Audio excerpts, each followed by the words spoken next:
many, many times that I had like $100 left in the checking account. And I often would worry, like, how are we going to do this? How are we going to get through next month? And then obviously, psychologically, Ross was an osteopath in practice for 6 years in the UK before we came here. And to have all of that taken away from you, all that identity, and to start over as if none of that mattered. I know psychologically it was difficult, but Ross stepped into this academic world where he thrives. And I was thinking, oh my God, how are we going to do this? How are we going to have enough? Welcome to Warriors at Work. This is Jeanie Coomber, your guide and host. Warriors at Work is a place where everyone in the workplace can come together, gain insight, encouragement, tell stories, connect, and share wisdom. We are a place of like-minded people at different stages of life, all coming together with a shared interest of enlightening and inspiring one another. If you're interested in going from the predictable to the potent, and you want to find your warrior magic, step into the journey with us. Welcome to Warriors at Work. Hey everybody, it's Jeanie. Thank you so much for joining me here at the Warriors at Work podcast. So today, I have a very different interview to share with you. I brought in a dear friend, Naketa Thigpin, who has been on my show numerous times. She is a licensed clinical social worker. She is a masterful relationship advisor who works with entrepreneurial couples. So I asked that she interview Ross and I. And Ross, for those of you who don't know, is my husband of 26 years. So he has seen all of the iterations of Jeanie. He has been absolutely crucial in my growth and my evolution. He is my anchor. He is totally different than me, way more laid back than I am. He is my confidant. He's my best friend. He is the comedian in our family. And I felt as though it was important as I am sharing this warrior road and this warrior journey with all of you. And I'm asking that you step into your fullness and your greatness in the world so that you can bring forth all that is within you inside of your career aspirations and the life and the purpose for your existence. I felt it was important for me to reveal this part of myself and how we as a couple have grown in our relationships. We share our trials, our tribulations. It hasn't always been unicorns and rainbows. How we work through some of those things, and even just where our relationship started when I met him in London in 1994, and how far we have come. Not only the distance that he left his country to come to this country and start over, which is exactly what he did. He actually started over. But we really talk through a lot of the idiosyncrasies of our partnership. And that's really what it is he aligned with my higher calling and my sense of being and the purpose that I felt I needed to fulfill. And he really sees me, understands me, and is a really, really important part to this whole warrior journey. So I felt compelled to share him with all of you. And I hope it reinforces some things within yourself, within your own experience, but also challenges some possibilities for yourself and whatever partnerships look like for you. Enjoy. All right, you're on, Naketa. I'm excited to be here with you. Thank you for carving out this time to be open and honest and allow people to see what a real power couple looks like. I appreciate you, Jeanie and Ross. So first question, how long were you dating before you got married? Be honest. That's a trick question. We met in London. Okay. And then Ross moved back to the U.S. with me. And then we got married in 95. Yes, that was less than 2 years. Less than 2 years. Okay. So less than 2 years before Ross got turned out, and then you decided to put a ring on it. I like it. So how long have you guys been married up to date today? 26 years in July. But Well, yes, here we go. so we got married, and only our immediate family. There might be some people watching this that are going to go, wait a second. They got married in 1998. We actually got married in 1995 because Ross had to reschool as a chiropractor, and we needed a green card, and we needed the funding for the school loans in order to facilitate that. So we got married in secret, put the rings away, told the rest of the world we got engaged, and then we got remarried in 1998. So the family got to come to the party. Yes. In 98, but they didn't get to play while you guys were having this secret love affair. How was that for your intimacy behind the scenes? Well, our families were at the 95 marriage. Oh, they were.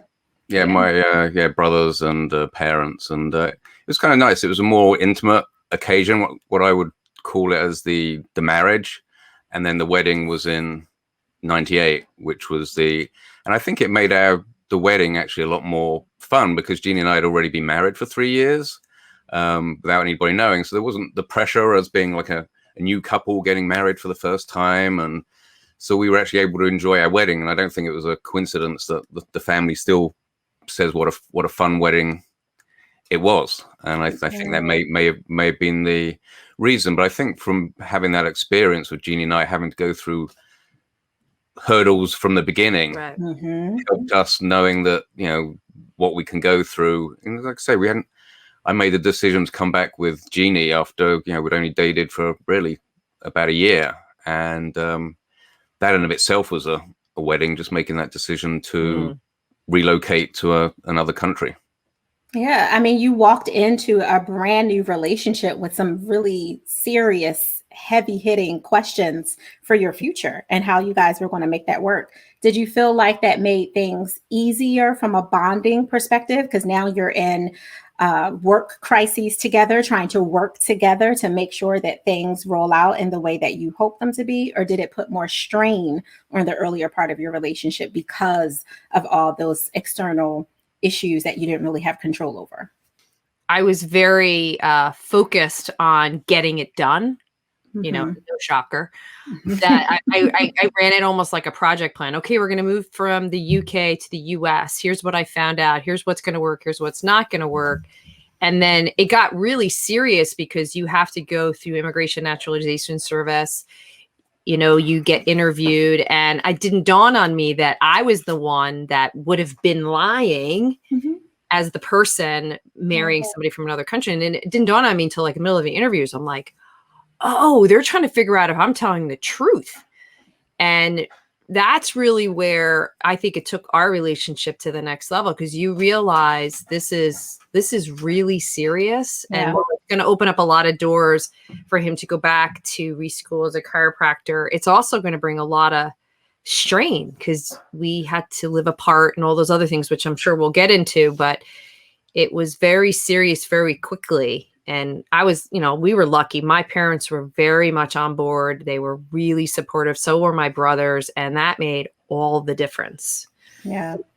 Yeah, that was a huge difference. I think that was one of the things that made my parents feel more comfortable with the situation. Because I don't know if I really ever realized how tough it was for them to let their son move away. But I think the fact that they'd met Jeannie's parents and kind of knew what situation I was going into, that made it a little bit more comfortable for them. And I think it definitely made it easier for me. And as Jeanie says, they couldn't have been more supportive of us.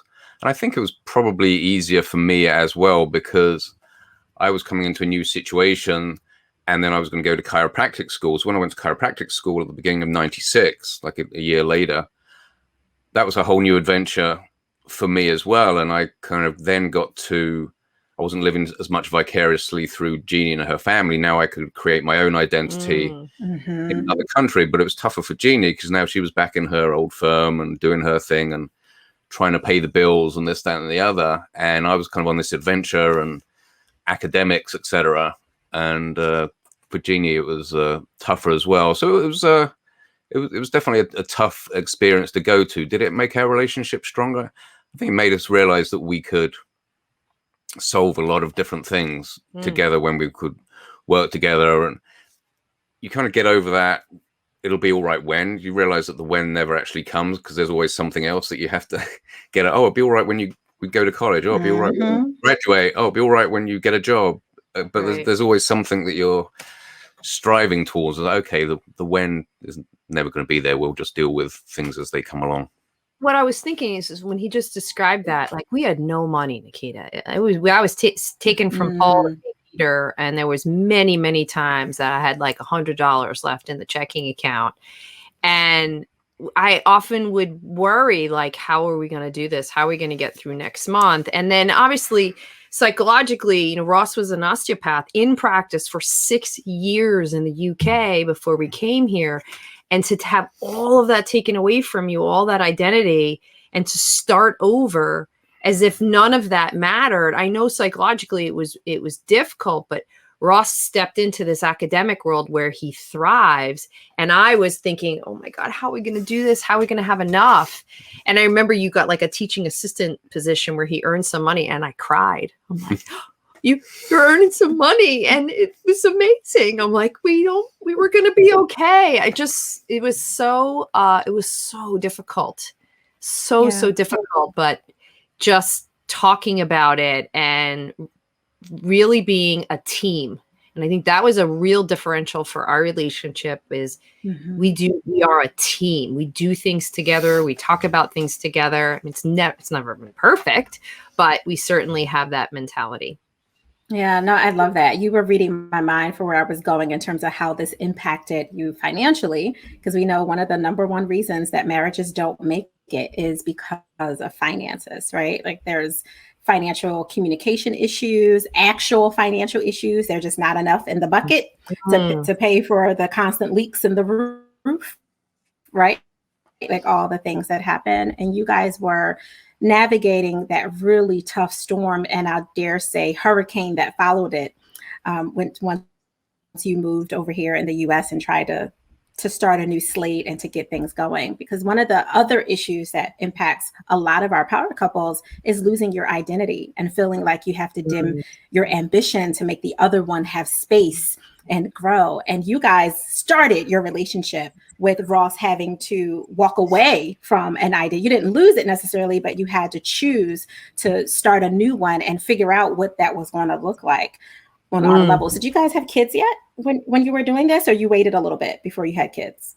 Yeah, we didn't have our first daughter till I was 35. And so we got married in 95. I was 26.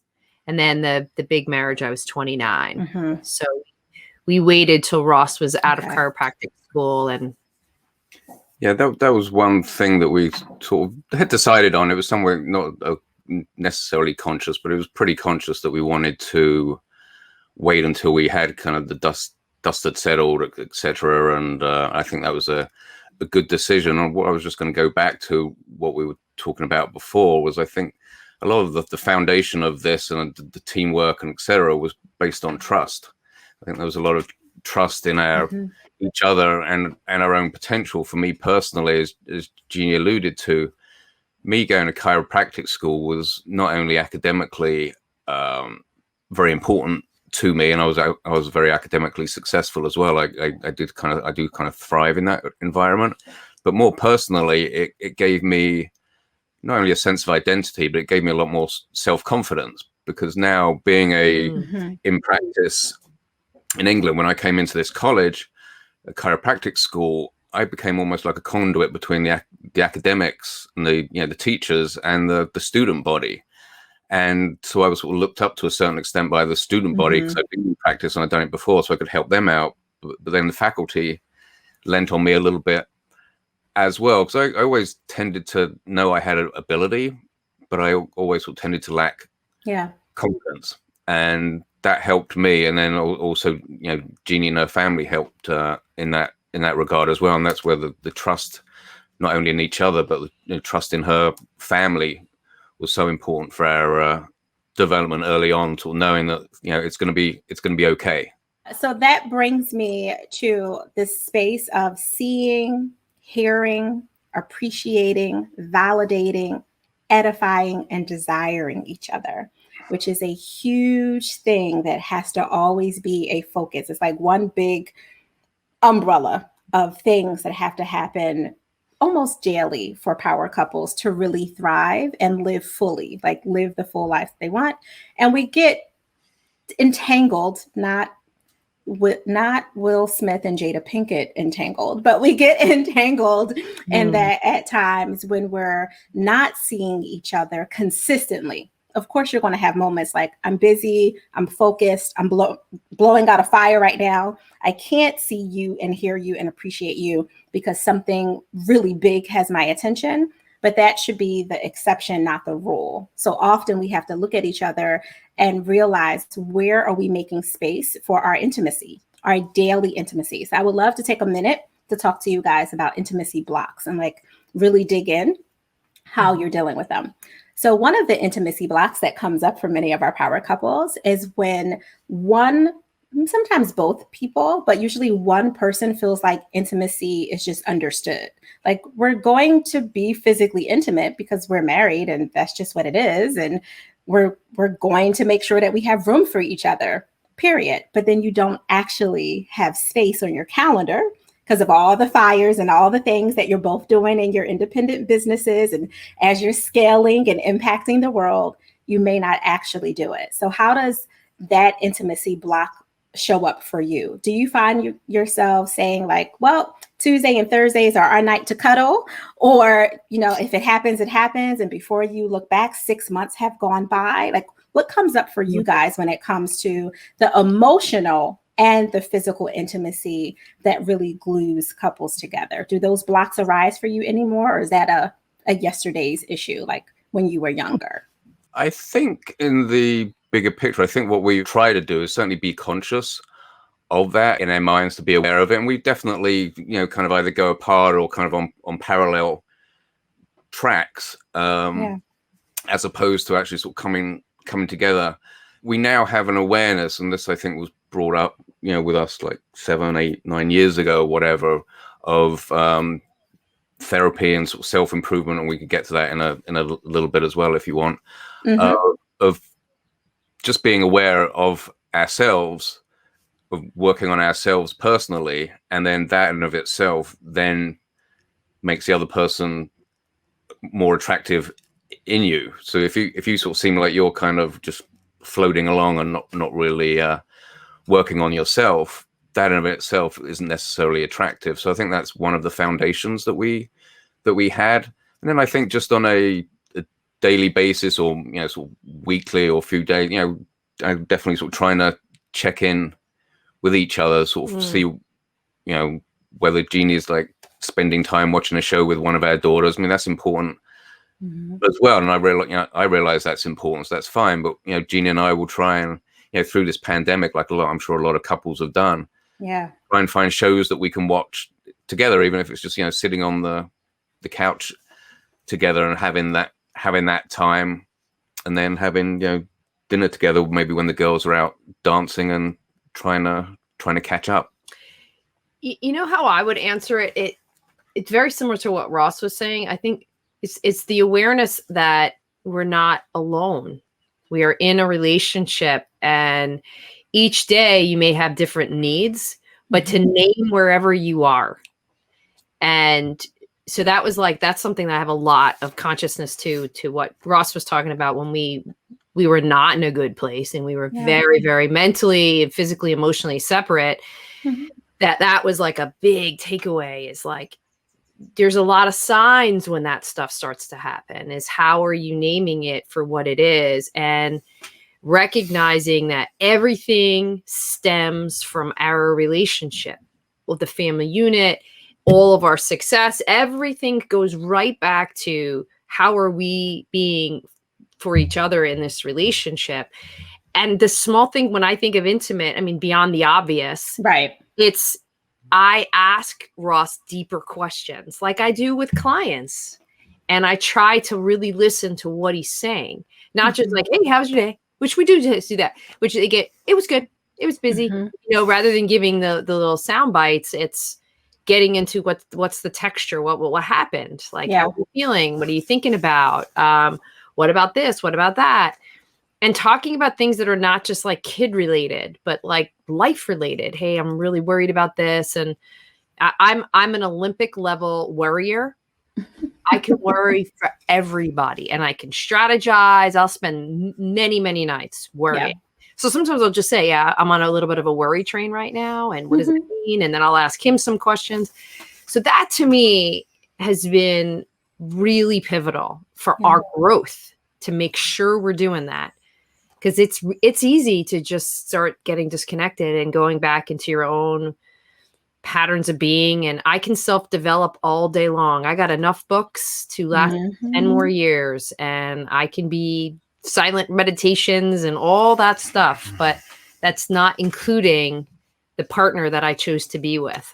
So yeah, no, I agree. You know, to Ross's point of really making sure you are personally growing and having your personal development down so that you can have room for your lover is really important. And Jeanie, to your point of really making sure that when that room is there, you know what to do in it, right? Like a lot of people have time to cop a squat on the couch and wiggle their toes together, but they're on opposite sides of the couch. They're not actually watching the same things. Someone's watching a TV, someone's, you know, not actually doing anything except for letting the TV watch them be enraged because they wish they were using the time a little bit differently. So for your point of not just allowing those sound bite moments to happen for the sake of saying, oh, we just talked yesterday. I asked you how you were doing. You said, fine, I left it alone. What do you want from me? I'm not a mind reader, right?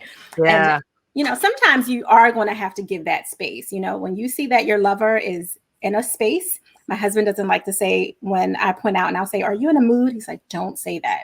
It's really dismissive of all the things that could really be going on internally. Mood is just a quick way of asking, but he's right.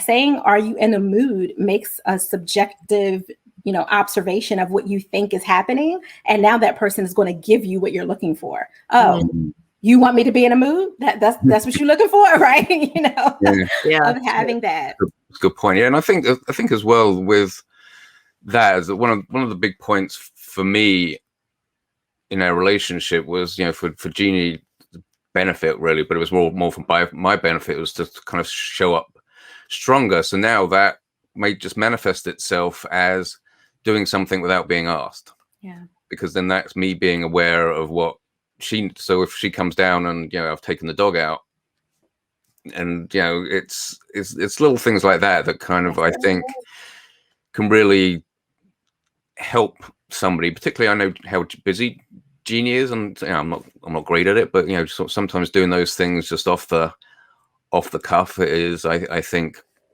helpful. And you know, likewise, it's, you know, her understanding some of the things that I need or good for me to do, and, you know, she's okay to kind of let me go and watch a soccer match or something. You know, it's it's appreciating that as well, and not just taking it for granted. I think that's the big aha that we sort of started to have a few years ago, when we were kind of having more struggles. But the benefit we had then was going right back to the beginning, because of what we'd gone through when I first came here. Our marriage, you know, was going on parallel paths, and we were kind of focused on the children more than ourselves. But we had that kind of basis that we still at least respected each other, and we still liked each other. We just realized that we weren't happy with each other. But the reality was that we weren't really happy with ourselves. It wasn't until we started developing ourselves, I suddenly realized, hey, I'm making myself more attractive to Jeanie. But it was really more about pointing the finger at myself, saying, rather than, why aren't you making me happy? Right. That's not Jeanie's job to make me happy. It's my job to make me happy. Amen. You know, Jeanie knows me well. I'm about to break out the maracas. I'm trying not to touch them. I shake them when someone hits like a pivotal moment. You just went over at least 3 other intimacy blocks. Like you just hit them with the nail right on the head. Blaming each other, not appreciating, using the children as buffers by spending so much of your energy with your kids and your careers and businesses that you have nothing left for the other person, except for pointing a finger at what they're not doing. And, you're therefore not validating the things that they are doing, like taking initiatives to walk the dog, to bring you a cup of tea when they know you're in the office a long time, even keeping your body right? Like keeping your body healthy and as, beautiful as you like it to be, regardless of the shape and size and cultural belief of what bodies look good being for you making sure that you do that for yourself first, and also for your forever love that fell in love with you and all that goodness. Those little moments show that you care, that you hear them, that you appreciate, and it's your way of edifying. You don't have to look like you were when you were 22 when you met, but just making sure that you stay as healthy as you can, because the reality is we're in it till death do us part. I'm not trying to bury you. Right? And I'm sure you're in a space with each other where you want to edify each other, not only physically, but mentally and spiritually, and make sure you have that space. Some of that space is going to come from things like giving yourself permission to pause and having, Ross, I'll pick on your example of watching a soccer match, like having that time. I know Jeanie from so many of our sister circle conversations is like, I just was laying on the floor with my feet up on the wall, right? Like that position you do to let the blood flow, or you just came from a run near the beach, or whatever it is that you're doing for your self-love and self-care allows you to show up better in your relationship, because you are partners, whether in business or not. You're partners in a beautiful experience of creating a legacy that your daughters are watching. They're going to watch and model more of what they see than what they hear from you. And that's just the reality. So I love that you guys are doing that. So I have a fun question to ask. Ross, Yes. The world is different. We're in a brand new era for whatever reason, and it's not about lack. It just is what it is. Jeanie is forced to wear the same outfit head to toe for 6 months straight. And you have to pick it out. Every piece. Oh God. Describe what she wears 6 months straight. It's clean. It's like she has 1,000 versions of the same pieces. So it's not like she has to keep washing or any of that. What's the outfit that you get to see her in for 6 months straight?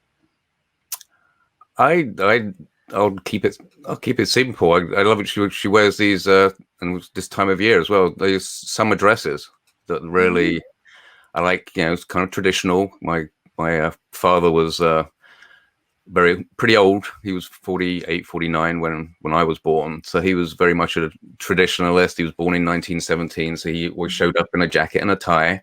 So I'm kind of a little bit traditional in that kind of sense, is that when Jeanie wears a summer dress, it's flowing, it's light, it's sensual. I think as it lends itself to sort of from the female sensuality, as sexuality as well. But yeah, I think that would be it. I mean, it's one thing to look forward to in the summer when she kind of breaks out the dresses, because they look kind of formal, but they're also casual as well. And permission to go shopping, I guess. I love that, Ross. Jeanie, what about you? What would you like to see him in for 6 months straight? Suit. He has a new suit he got, I don't know, a couple of years ago that's like very form fitting. Ross has like a runner's body. He's very, very fit. He looks fantastic in it. I like it. I see where y'all going. I see how y'all trying to be modest. All right. So recreational intimacy is another huge part of intimacy. Like, people think of emotional and physical intimacy. They might even think about the work and crisis intimacies that we were talking about, like bonding together when there's a fight to be fought, and really being able to come together and tackle that head on, like what you guys had to tackle with all the green card challenges that you had to maneuver through in the beginning of your relationship. You also had to maneuver through what Ross alluded to in the earlier part of your marriage, of really getting clear with what you wanted with each other and saying, I don't hear you and see you and appreciate you in the way that I should, because I'm feeling a little bit lost and I have to come to grips. So I know you guys had gone through some therapy for that for a little while. Before we get into the play part of the intimacy, do you want to share a little bit about why you chose to make that move versus just saying, I'm done, I'm out of here, it's over? I guess I'll start. It started because I fell into depression. It was pretty straightforward. I just was very numb. It was about a year, I guess, after our second daughter was born. I just felt numb. I couldn't feel anything anymore. And obviously I was very I was isolating and just wanting to be by myself a lot. So I started with a great therapist. And it was through those discussions that she saw, okay, we need to work with both of you. And she put us into a weekend of imago therapy, which was it was transformative, but it was one of the hardest things I've ever done in my whole life. I had headaches, backaches, and my body just started to reject because I knew how hard the work was going to be. And it really surfaces all the stuff that you've been taught and conditioned into your whole upbringing. And I knew firsthand any of my dysfunctions from my family upbringing, but I just compartmentalized it. And this was like, you're looking at it all. But what I learned through that weekend is it takes you right back to the beginning. Why did you get connected in the first place? And then it helps you rebuild the infrastructure, and you got to do the work.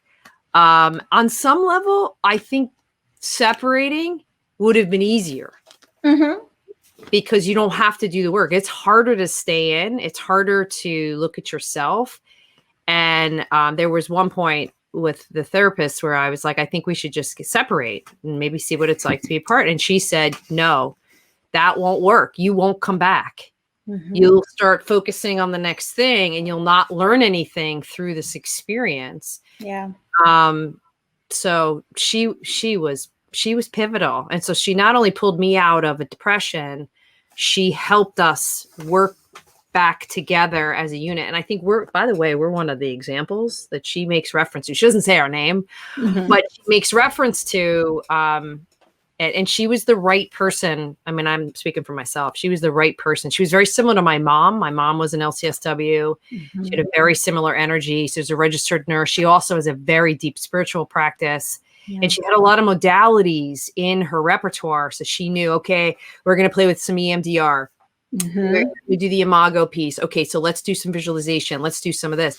And she was no nonsense. Yeah. So she wasn't challenged by a good response or, positioning answer. She was not buying any of that. She was getting right into it. And she was fun and loving and compassionate. And I think that was what made it successful. What do you think? Yeah, I would agree pretty much with all of that. I think the imago itself was the springboard for everything. It wasn't really, they have all these exercises that you can do afterwards and this, that, and the other. And I think she said, nobody ever does those. But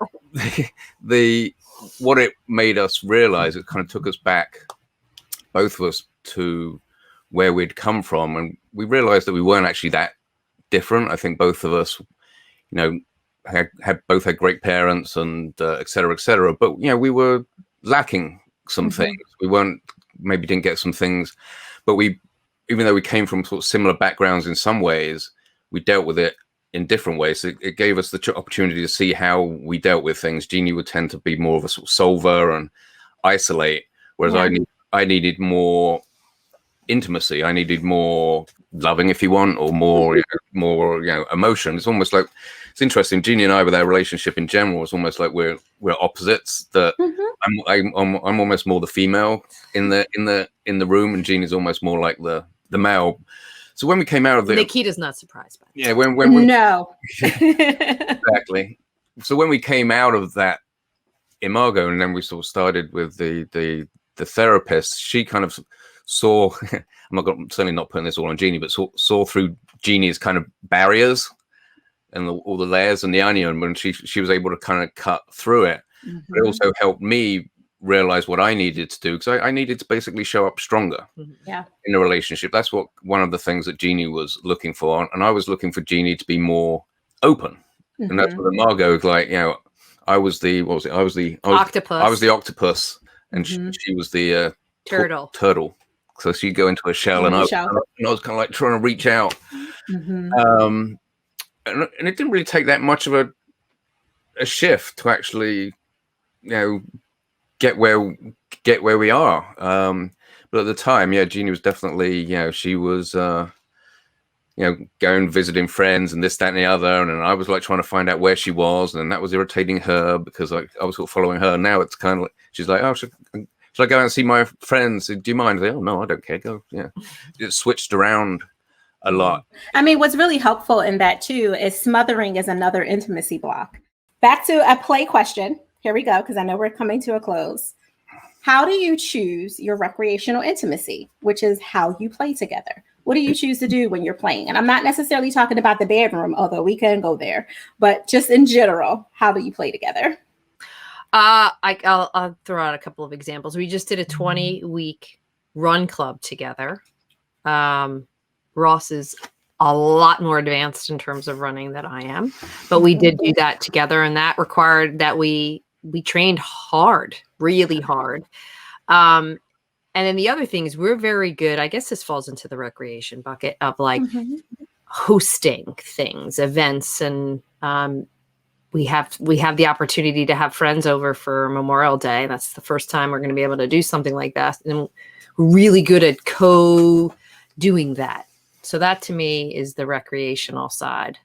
Yeah, sharing your love with other people. Yeah, I receive that.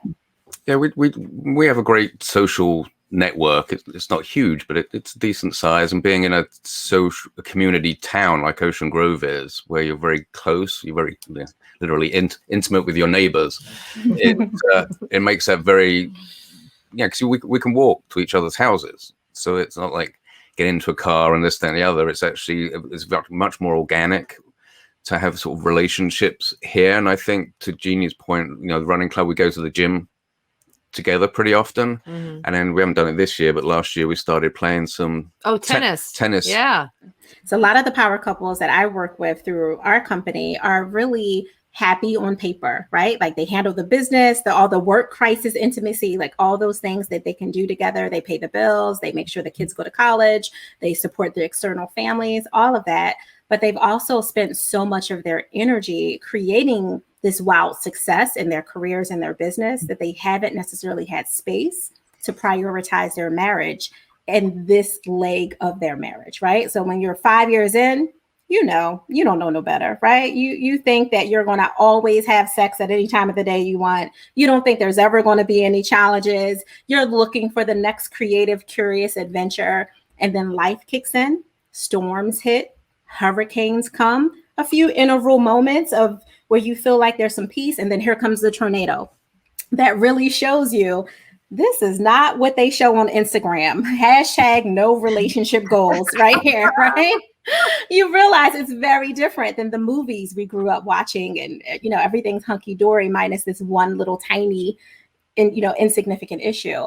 And because of that, they're now ready to create joy in their marriage with the same focus and rigor that they put into their careers and maybe even into their children and the other parts of their life.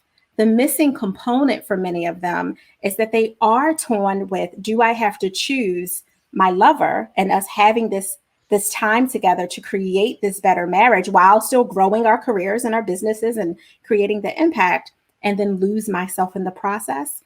Or can I have both? Can I still have my own identity, be who I am, be strong and unapologetic and confident and simultaneously insecure with whatever it is that I'm working on, and still make space for my marriage, like really to create that joy in my relationship? What do you say to power couples like yourself who have gone through the ebbs and flows and are in a space now where you feel like, I can have it all? I'm also really clear on what all means for me. It's very different than when I was in the first 5 to 8 years of my marriage.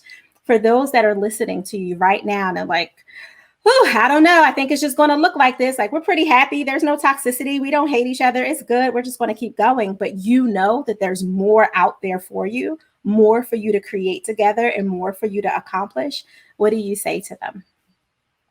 I think a question comes to mind. Have you discussed what your hopes and dreams are? Have you talked about what you're working towards, what you want your life to be? I think what happens is we we all get guilty of this. We just put our head down and we move from thing to thing.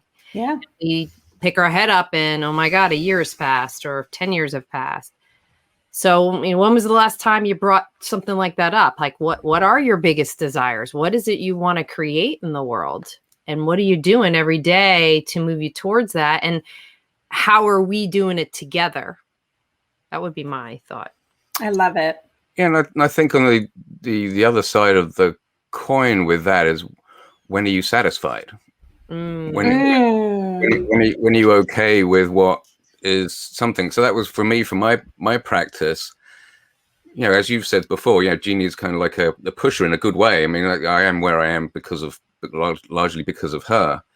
But I kind of knew the kind of practice that I wanted to have, and I wanted to have a intimate practice, chiropractic, where it was just me. So in the first few years or so, Jeanie was like, "Oh, are you going to get another chiropractor to come in and this, that, and the other?" And I was like, no, I just want to kind of keep it small. And like, Jeanie's sort of thinking big, like she was sort of saying before, and I want to kind of keep it smaller. But what that enabled me, maybe more luck than judgment, but it enabled me to stay true to myself. But it's also enabled me to have the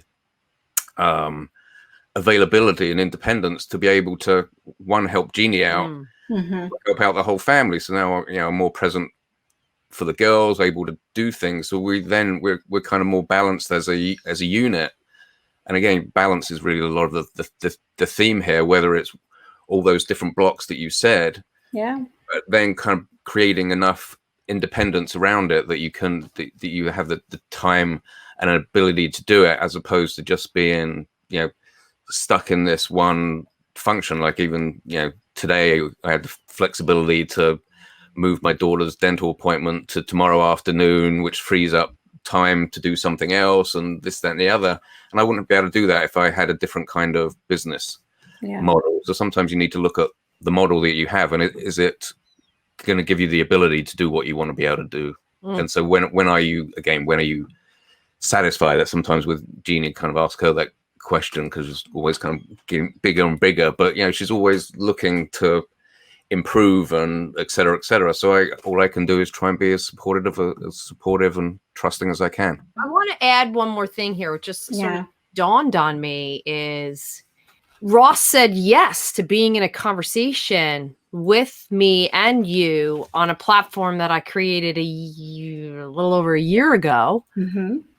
That to me is an example of him not only being supportive, but being in service, so he gets my mission, my purpose, what I'm trying to create in the world. And he's a part of that journey. And he said yes to doing something like this, and totally trusted that, okay, whatever we need to do is going to serve on a higher level. And when I think back, like when we were in our struggles, like I wouldn't have even been comfortable to ask that question, because we were on our own orbits. We were not working together. So I feel like this is a perfect example of how you can come together. He knows who I am. He knows what I'm looking to do. I know who he is. I know what he's looking to do, because we have those conversations. So that's the one thing I would just say is, like, the possibilities are endless if you get in a dialogue and not make any assumptions around what you think the other person is thinking or feeling. Yeah, this is what edification looks like. He's edifying you, but with active support and showing up fully for you. Thank you for edifying me. You're welcome. I think it's just, I like to think or hope this, without sounding conceited, that it's kind of an important message. And I think, well, for what Jeanie and I have gone through, I'm always kind of obviously happy to help her, but obviously happy to help other people. And we've seen friends of ours, and recently go through some struggles as well. And I think from our experience, we were able to help them as well. So that's gratifying, if nothing else. And I think sort of gives you a little bit more, hopefully, wisdom, and then hopefully, as I say, pass that down to our children as well, or whoever wants to listen. One of the big things for me when I was going through this was I started a men's group with 2 other guys, and one of the things I think, I don't know if you really got it or not quite so much, but what I got out of it was, it got to the point where it's like, we don't actually need each other. But it took about 3-4 years to do that. because we were three guys, and I think this is one thing that I think guys struggle with generally. I don't know whether it's a United States thing. I think it's just guys in general aren't always comfortable with being emotionally open to other guys. You only get together, we get together for events, like watching a game, watching a match. Whereas this time we had this, me and two other guys. We kind of opened up, and we would discuss things very, very openly. Going from the physical intimacy issues or whatever to the emotional issues, et cetera, and that was really such a important thing. So I think for guys particularly, if they could kind of somehow try and find a male partner.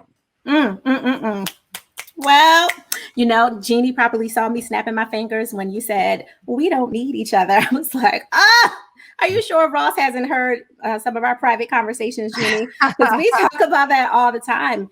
The best marriages realize that you don't need each other. You want each other. And that makes the difference in you being stagnant. And that description you used earlier about just kind of sticking with it and staying stale versus you creating a place of joy for each other is knowing you are dope all by yourself and you're better together. So I appreciate you. And those were all of my questions for the day.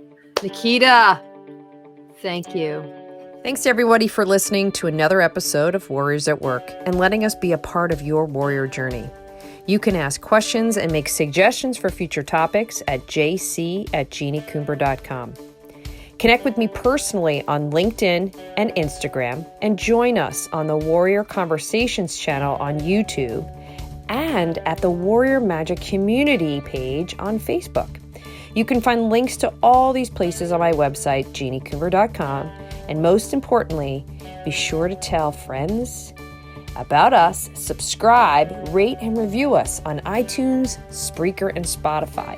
It helps others find the show and puts more warrior magic out into the world.